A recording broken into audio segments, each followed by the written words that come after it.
ایک نئی صبح طلوع ہونے کو تھی۔ فجر کی نماز ادا کرنے کے بعد سعدیہ بیگم نے برہان کو دیکھا۔ وہ کمرے کی زمین پر سو رہا تھا۔ سعدیہ بیگم پہلے حیران ہوئی، پھر اسے گود میں اٹھا کر بیڈ پہ لیٹانے لگی۔ کیا ہوا ہے، میرا بچہ ایسے کیوں سو رہا تھا؟ وہ بہت نرمی سے اور پیار سے کہہ رہی تھی۔ بابا کب آئیں گے؟ میں انہیں مس کر رہا ہوں۔ سعدیہ بیگم کی آنکھیں نم ہونے لگیں۔ میرا بچہ، وہ بہت جلد آ جائیں گے، اور وہ آئیں گے نا، پھر وہ کہیں بھی نہیں جائیں گے۔ بس تھوڑا صبر رکھ لو، تھوڑا سا صبر، اللہ پاک سب ٹھیک کر دے گا۔ امی، اللہ ایسا کیوں کر رہے؟ بابا تو نماز پڑھتے ہیں، بابا تو اللہ کی بات مانتے ہیں، پھر اللہ انہیں کیوں نہیں اس مشکل سے نکالتا؟ وہ معصومانہ انداز میں بول رہا تھا۔ اس کے اس سوال پہ سعدیہ بیگم اسے بہت غور سے دیکھ رہی تھی، کیونکہ اللہ پاک اپنے نیک بندوں پر مشکلیں یعنی آزمائشیں ڈالتا ہے۔ آپ کو تو خوش ہونا چاہیے کہ آپ کے بابا ایک نیک انسان ہیں۔ آپ کے بابا بھی بہت پرسکون ہیں، کیونکہ وہ جانتے ہیں کہ اللہ نے ان پر آزمائش ڈالی ہے جس پر وہ انشاءاللہ فتح پائیں گے۔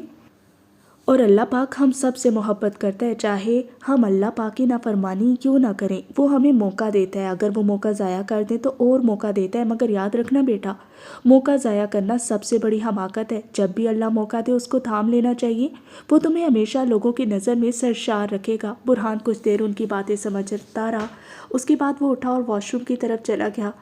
سعدیہ نے اپنے دن رات کے آرام کو قربان کرتے ہوئے صرف انہی کوششوں میں لگا دی کہ کہیں سے پیسوں کا انتظام ہو جائے، کیونکہ وہ لوگ مان گئے تھے۔ ان کی یہ شرط تھی کہ اگر پیسے انہیں ڈبل ملے تو وہ اس صورت میں کیس واپس لے لیں گے۔ لیکن کیس واپس لینے کے بعد بھی احمد شاہ کبھی امریکہ نہیں آ سکتے، کیونکہ انہوں نے یہی مطالبہ کیا تھا کہ ایک ہی شرط پر ہم کیس واپس لیں گے کہ وہ کبھی یہاں واپس نہ آئیں۔ نیازی صاحب نے یہ بات مان لی تھی۔ پیسوں کا آدھا انتظام ہو گیا تھا۔ اگر احمد یہ حماقت نہ کرتا اور اپنے 50% شیئرز کبیر کو نہ دیتا تو بہت آرام سے ہم سب کچھ کر سکتے تھے، مگر نہیں، تم نے بھی اسے نہیں روکا۔ نیازی صاحب طیش میں آ کر کہہ رہے تھے، بے فکر ہیں، اللہ سب ٹھیک کر دے گا اور سب انتظام ہو جائے گا۔ ویسے بھی آدھے پیسوں کا انتظام ہو گیا ہے، باقی بس پاکستان میں جو گھر ہے اگر وہ بیچتے ہیں تو ہمارے پاس پورا انتظام ہو جائے گا پیسوں کا۔ گھر؟ کون سا گھر؟ وہ چونکے تھے۔ کراچی والا گھر۔ کراچی والا گھر؟ سعدیہ، تمہارا دماغ تو ٹھیک ہے، تم اپنا سب کچھ بیچ چکی ہو، تم لوگوں کے پاس کچھ بھی نہیں ہے، اور اگر وہ گھر بھی تم لوگوں نے بیچ دیا تو تم لوگ سڑک پر آ جاؤ گے۔ سعدیہ بیگم خاموشی سے صوفے پر بیٹھی تھی۔ اس بات پر انہوں نے خاموشی اختیار کر لی۔ کم سے کم اپنا نہیں تو برہان کا سوچو، وہ چھوٹا بچہ کہاں جائے گا جس کا ابھی بچپن چل رہا ہے۔ کچھ دیر تک وہ خاموش تھی، پھر اچانک سے ان کے ذہن میں کچھ باتیں یاد آئیں۔ سعدیہ، میں تم سے محبت کرتا ہوں۔ احمد شاہ نے جب سعدیہ بیگم سے اپنی محبت کا اظہار کیا تھا تو سعدیہ بیگم نے خوشی سے ہاں میں سر ہلایا تھا۔ تم مجھ سے وعدہ کرو تم مجھے کبھی نہیں چھوڑو گی؟ ان کی آنکھوں میں خوف تھا جو سعدیہ بیگم واضح طور پر دیکھ سکتی تھی۔ چاہے پوری دنیا بھی آپ کا ساتھ چھوڑ دے، میں تب بھی آپ کے ساتھ رہوں گی۔ مجھے آپ کے ساتھ اگر سڑک پہ بھی رہنا پڑا تو میں ہنسی خوشی رہوں گی۔ ان کے ذہن میں یہ الفاظ چل رہے تھے جو انہوں نے احمد شاہ کو کہے تھے۔ کیا سوچ رہی ہو تم؟ نیازی صاحب انہیں خیالوں میں دیکھ کر پوچھنے لگے۔ مجھے اگر احمد کے ساتھ سڑک پر بھی رہنا پڑا تو میں رہ لوں گی، آپ بس کیسے بھی کر کے انہیں وہاں سے نکالیں۔ اور ویسے بھی اللہ بہت رحیم ہے، وہ اپنے نیک بندوں کو ہر کس تنہا نہیں چھوڑتا۔ نیازی صاحب کو سمجھ نہیں آ رہا تھا کہ وہ کیسے سمجھائیں۔ نہ احمد شاہ سمجھنے کو تیار تھے اور نہ ہی سعدیہ بیگم۔ انہوں نے بھی اختیار اپنا ہاتھ سر پر مارا اور باہر کی طرف جانے لگے۔ وقت گزرتا گیا، دن گزر گئے، 2 ہفتے ہو چکے تھے اور بالآخر 2 ہفتوں بعد 2 ہفتے گزر گئے۔ سعدیہ بیگم نے اپنی پوری کوشش کی، مگر اتنی رقم نہیں ہو پائی تھی جتنی انہیں دینی تھی۔ احمد شاہ جیل میں ہی تھے لیکن پرسکون تھے۔ جیل کے لوگوں کو سمجھ نہیں آتا تھا کہ یہ شخص اتنا پرسکون کیسے ہے۔ نہ کوئی پریشانی، نہ کوئی بے چینی، ان کے چہرے پر کوئی تاثر نہیں تھا۔ حالانکہ ان عام لوگوں کو یہ کیا پتا، جو انسان اللہ کے قریب ہوتا ہے اللہ اسے ہمیشہ پرسکون ہی رکھتا ہے۔ وہ اپنا فیصلہ، اپنے سارے معاملات، اپنے گھر والے سب اللہ کے امان میں دے چکے تھے۔ انہیں اس ذات پر یقین تھا جیسے اچھا وقت گزر جاتا ہے ویسے برا وقت بھی گزر جائے گا۔ کیا کبیر، تم پاگل ہو گئے ہو؟ تم یہ کیسے کر سکتے ہو؟ تم اتنے اندھے ہو گئے کہ تم احمد بھائی کے ساتھ؟ سونیا غصے میں چلائی تھی۔ سونیا کبیر کی سگی بہن تھی اور عمر میں اس سے 2 سال بڑی۔ تم نے اس شخص کے ساتھ یہ کیا ہے جس نے ہمارے باپ کے انتقال کے بعد ہمیں بالکل ان کی کمی محسوس نہیں ہونے دی۔ تم کیسے کر سکتے ہو یہ؟ کبیر قریب ہی صوفے پر پرسکون ہو کر بیٹھا تھا۔ ریلیکس مائی بیوٹیفل سسٹر، میں نے جو کیا صحیح کیا اور وہ شخص اس سب کا مستحق ہے۔ اس شخص نے جتنی تکلیفیں مجھے دی ہیں اس کے سامنے یہ تو کچھ بھی نہیں۔ شٹ اپ، شٹ اپ، وہ غصے سے چل رہی تھی۔ تمہیں پیسے کی لالچ نے ایسا اندھا کر دیا کہ تم نے سب کچھ بھول گئے۔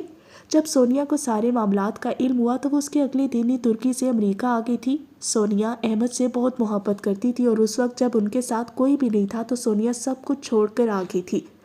سونیا کو بہت افسوس تھا کہ کبیر ایسا کر سکتا ہے، اسے تو ابھی تک یقین نہیں آ رہا تھا۔ کہاں جا رہی ہو تم؟ کبیر پیچھے سے بولا تھا جب سونیا دروازے کی طرف بڑھنے لگی۔ جیل جا رہی ہوں اپنے بھائی کو چھڑوانے۔ بھائی؟ کون سا بھائی؟ وہ بھائی جسے ہمیشہ ہم سے اوپر رکھا گیا، وہ بھائی جس نے ہمیں کچھ نہیں سمجھا، ایک منافق انسان جو ہم سے محبت کا صرف ایک ڈھونگ کرتا ہے۔ کبیر چپ کر جاؤ ورنہ اچھا نہیں ہوگا، وہ غصے سے چلائی تھی۔ تمہارا بھائی میں ہوں، وہ ہمارا بھائی نہیں ہے، وہ دشمن ہے ہمارا۔ کبیر بھی اسی غصے والے لہجے میں بولا تھا۔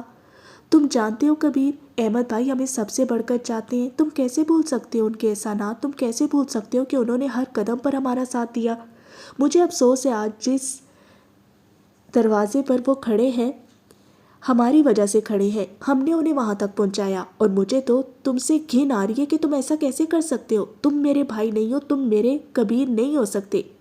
میرا کبیر لالچی، چلاک، مکار، چور، جھوٹا نہیں تھا، وہ تو معصوم ہوا کرتا تھا، وہ تو سب کا خیال رکھنے والا تھا۔ تم کیوں بن گئے ایسے؟ کیوں کبیر، کیوں؟ وہ آنکھوں میں آنسو لیے بول رہی تھی۔ اس شخص نے مجھے ایسا بنایا، اس شخص کی وجہ سے میں ایسا بنا ہوں۔ ہمیشہ مجھے ان سے کم رکھا گیا۔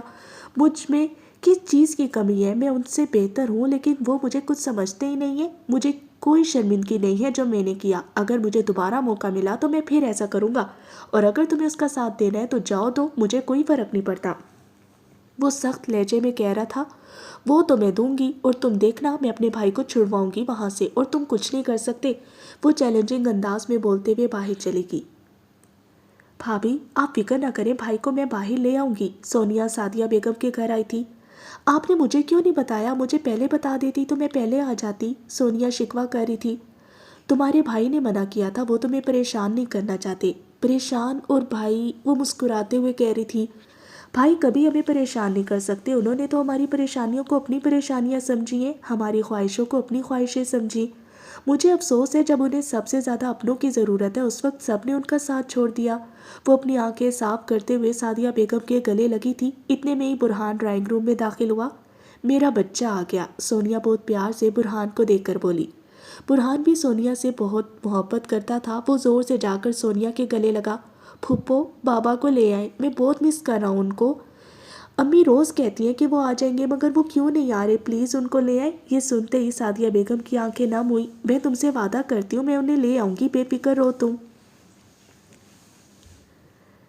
رات ہو رہی تھی، لائٹیں بند ہو چکی تھی، احمد شاہ اپنی چٹائی پر لیٹے تھے۔ اتنے میں ایک سایہ ان کی طرف بڑھا، وہ سایہ آہستہ آہستہ اتنا بڑا ہوتا جا رہا تھا، کمرے میں جو روشنی تھی وہ اندھیرے میں بدل رہی تھی۔ احمد شاہ نے اٹھ کر ایک نظر سامنے آتے سائے کو دیکھا اور اگلی لمحے ان کے چہرے پر ایک خوشگوار مسکراہٹ ابھری۔ آؤ میری گڑیا، وہ یہ کہہ کر چٹائی سے اٹھے اور جا کر اس کے گلے لگ گئے۔ بھائی مجھے آپ سے شکایت ہے، آپ نے مجھے اپنا نہیں سمجھا، آپ اتنی بڑی پریشانی میں ہیں مگر آپ نے مجھے ایک بار بھی نہیں بتایا۔ سونیا افسوس سے کہہ رہی تھی۔ میں ٹھیک ہوں، دیکھو مجھے کچھ بھی نہیں ہوا، اور میں بلا وجہ تمہیں پریشان نہیں کرنا چاہتا تھا، اس وجہ سے میں نے تمہیں نہیں بتایا۔ پریشان؟ بھائی کیا آپ مجھے اپنا نہیں سمجھتے؟ وہ سوال کر رہی تھی۔ اس سوال پہ احمد شاہ نے گہری سانس خارج کی۔ اس دنیا میں مجھے جن پر بھروسہ تھا ان لوگوں نے مجھے دھوکہ دیا ہے، چند لوگ ہیں جو میرے لیے ابھی تک کھڑے ہوئے ہیں، ان میں میری گڑیا تم بھی ہو۔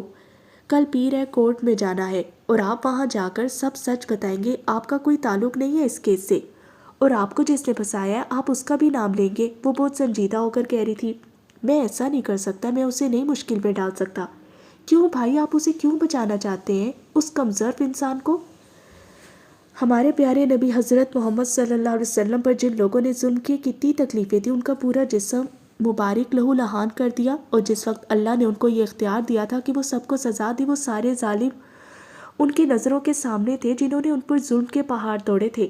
اس وقت انہوں نے کیا کیا تھا بتاؤ مجھے؟ وہ مسکرائے تھے اور پھر بولے، انہوں نے اس وقت سب کو معاف کر دیا، اور تم جانتی ہو وہ کافر، وہ ظالم لوگ یہ فیصلہ سن کر حیران رہ گئے تھے، اور پھر یک زبان ہو کر سب نے کلمہ پڑھا تھا اور مسلمان ہو گئے۔